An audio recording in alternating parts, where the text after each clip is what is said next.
Manchester United fans, next season we will not only be hearing Sesko, Cunha, Bruno in the EPL.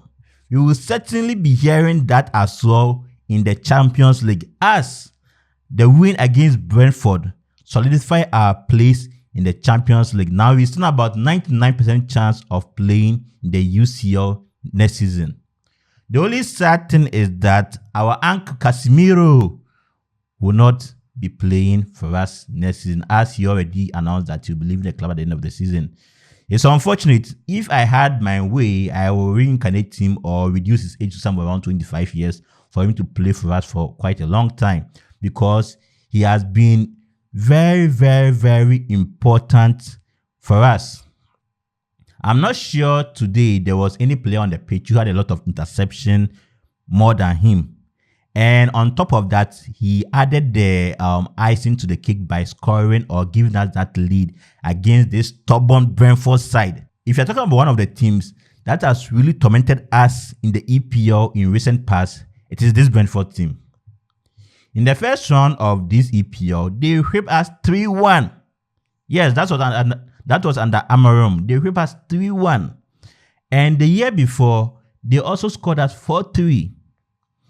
They were the team that gave Eric Ten Hag his first taste of a EPL loss when he was in charge. So Brentford has actually been a thorn in the flesh against United, and I'm very happy that we finally got our way against them.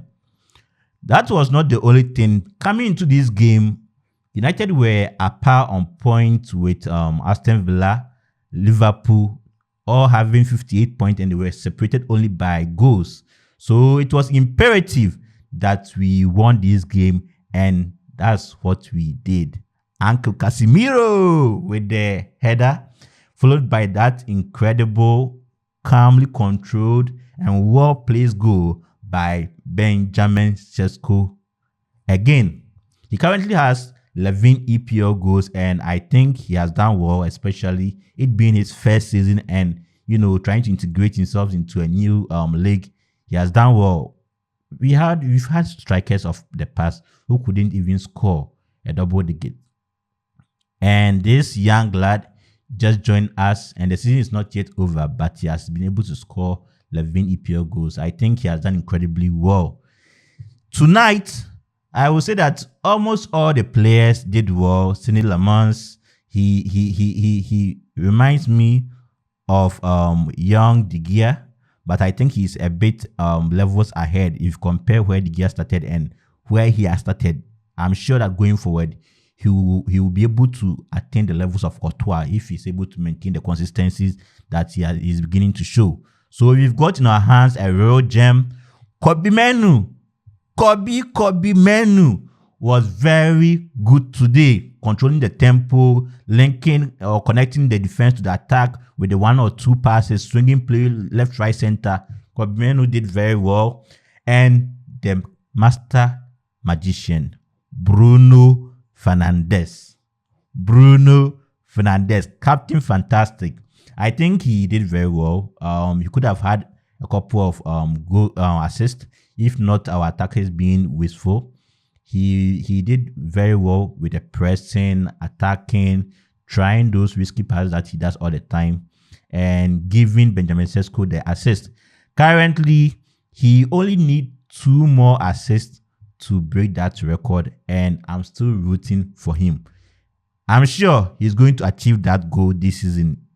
Nothing is going to stop our Captain Fantastic. We are coming for that record. That will be our trophy for this season, if not for anything. If United couldn't win any trophy, if we couldn't play the Champions League, if we couldn't advance in the FA Cup and the Capital One Cup, our trophy for this season will be Bruno Fernandes becoming the all-time EPL assist maker, and we are all rooting for him. So Bruno Fernandes, hey, my guy, go for it. We are all behind you.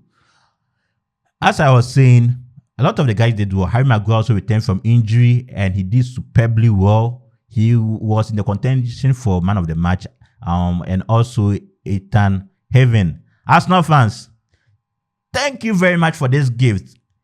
We know we don't see eye to eye, but we really appreciate you guys for giving us this guy cheaply for as low as £1 million. Guys, thank you very much, Arsenal fans. We really appreciate you. Ethan Heaven is a solid rock defender. We have in our hands a generational talent. What I really admire about that guy is the level of maturity that he shows even at this young age. The calmness and control, the composure that he shows whenever he receives the ball. He is a very good lad, and I'm sure that with the right leadership or the right players around him, he is going to excel for us. I will not be surprised if he cements his place as a starting defender next season or the season ahead. He has the capacity and the potential to make that thing happen. So I'm also rooting for him. He was very, very good. The only player that I'm quite concerned about, there are actually two players that I'm actually concerned about are Amad Diallo and Bryan Mbeumo. For Bryan Mbeumo, he had a solid start to the reign of Michael Carrick. I think he scored against Arsenal and then Man City and then Tottenham as well. Then his form dipped. And the problem was that Carrick was trying to experiment him as the striker, but it didn't really work.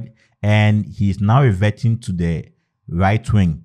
But there is something off. There's something still missing. I don't know. I cannot pinpoint, but he doesn't seem to be himself whenever he has the ball. And I think Michael Carrick and the coaches need to address that quickly because players need confidence and we cannot wait for his confidence to drop before he starts to try to fight back. So please, whatever you can do within your capacity to help Bryan Mbeumo gain form, do to help him. We need him next season.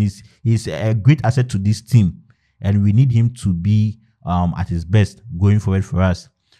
Also, Amad Diallo, he was playing the right wing back under Ruben Amorim and he had a great success. He even scored a hat-trick along the line and he was doing well. But ever since Amorim left, it seems Amad has lost himself. And for me, I see Amad and Bryan Mbeumo as players who are actually system players. They realize or they perform well where there are defined or well-defined roles for them to play, where they know that when I get the ball, this is the trajectory that I'm supposed to take or I'm supposed to pass the ball to. That's how they shine. So the problem is that if we are being honest with this Michael Carrick's team, it's more of defensively being organized and depending on individual brilliance on the break or, whatever it is, the Brunos, the Casemiros, the Menus, to make things happen. That's what his ball is about. So at a point, if you watch the game, Harry Maguire wanted Mbeumo to make a run, but Mbeumo did not anticipate it and he seemed lost. But if you have a player like Harry Maguire, he understands that in chaos, you can make things happen. But Mbeumo does not understand that thing. He thrives in a well-structured system and environment. And I think Michael Carrick must find a solution to it as soon as possible. Aside that, we are on the right track. Michael Carrick has now won 8 games out of 13, lost 2 and then drawn 3. And with a simple draw against Liverpool, come Sunday, we will officially be in the Champions League, regardless of what happens behind us or whatever happens afterwards. Whether we lose the rest of our matches, we will secure our spot in UCL next season. So United fans, hey, how did you see the game? Share with me your experience. Who was your man of the match? For me, it was no other person than Uncle Casemiro. He was my man of the match. Thank you, Uncle Casemiro, for always showing up for us whenever we need you most. I really appreciate you. You are deeply in my heart. You remain special to me even when you leave Manchester United. And I hope that one day you come back to serve this great club. Thank you very much. United fans, don't forget to follow, subscribe, share with other United fans, and let's grow this community together. Take care of yourselves, and until I see you again, ciao.